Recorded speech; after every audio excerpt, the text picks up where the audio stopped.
nutrisi hati adalah hijrah. Pindah ke hal-hal yang lebih menenangkan jiwa. Tegang lawannya tenang, sempit lawannya sempat, pemicu, pemacu, kendala-kendali, frustasi, ya harus berprestasi, jalannya hijrah.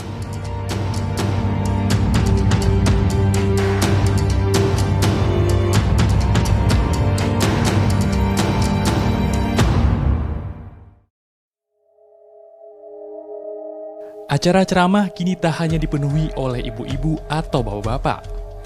Anak-anak muda pun meramaikan berbagai agenda dakwah kekinian, baik secara offline maupun online. Dan kehadiran dai-dai muda nan gaul adalah salah satu bagian awal fenomena ini. Kalau ngelihat fenomenanya sih kan sebetulnya ini bukan fenomena yang tiba-tiba atau baru ya.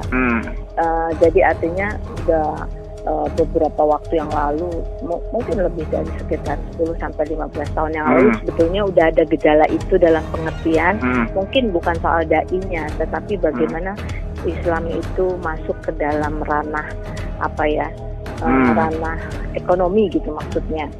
Ini buat sebagian pihak yang melihat ini kan peluang ya. Kalau kita lihat Ustadz Gaul ini ada dua yang menyebabkan dia baru, yaitu dia menawarkan suatu value yang baru. Yang value itu saya lihatnya ada dua elemen ya. Yang pertama adalah konten ya, yaitu apa yang dia omongkan. Kemudian yang kedua adalah konteks, yaitu bagaimana delivery ya, bagaimana dia menyampaikan isi-isi dari dakwahnya itu. Jadi ketika semua serba mudah, maka nanti akan banyak sekali ustadz-ustadz baru bermunculan dengan inovasi-inovasi konten maupun konteks tadi itu. Ya, ketika terjadi inovasi, dia menemukan audiensnya, maka dia menjadi public figure, dia menjadi selebriti gitu ya. Cirinya kalau Instagramnya dari 1.000 menjadi 1 juta gitu, atau 2 juta, 5 juta, itu udah membentuk market tersendiri. Lahirnya para dai-dai muda ini tak lepas dari perkembangan teknologi dan maraknya media sosial.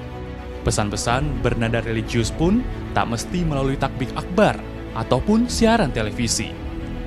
Instagram dan YouTube menjadi sarana dakwah terkini yang bisa dimanfaatkan.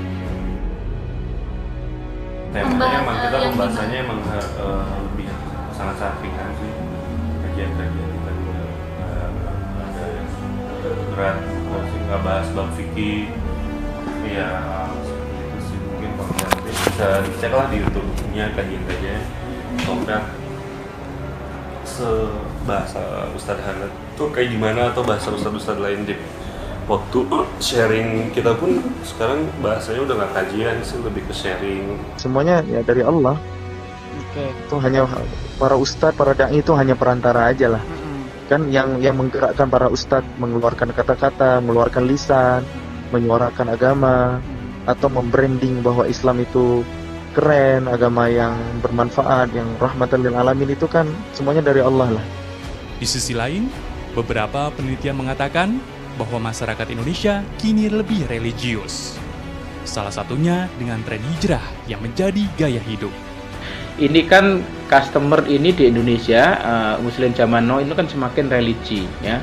Dia pengen semua aspek kehidupannya, nggak hanya yang vertikal tapi juga yang horizontal ini harus comply, harus sesuai dengan ajaran Islam gitu. Makanya sekarang ada fenomena di mana ikut pengajian itu sudah menjadi sebuah lifestyle, yang lifestyle itu kemudian sama kaum muslim zaman now itu bisa dipamerkan gitu, bisa menjadi ajang untuk dilihat oleh orang lain, bisa ajang untuk narsis gitu. Ya, ini yang kemudian membentuk dunia dakwah itu menjadi semakin menjadi bagian dari budaya massa, ya, menjadi bagian dari budaya massa, bagian dari fashion, bagian dari lifestyle, dan itu menjadikan dunia dakwah ini menjadi dinamis luar biasa ya. Kalau kita nyebut marketnya gitu, marketnya cepat sekali berkembang luar biasa.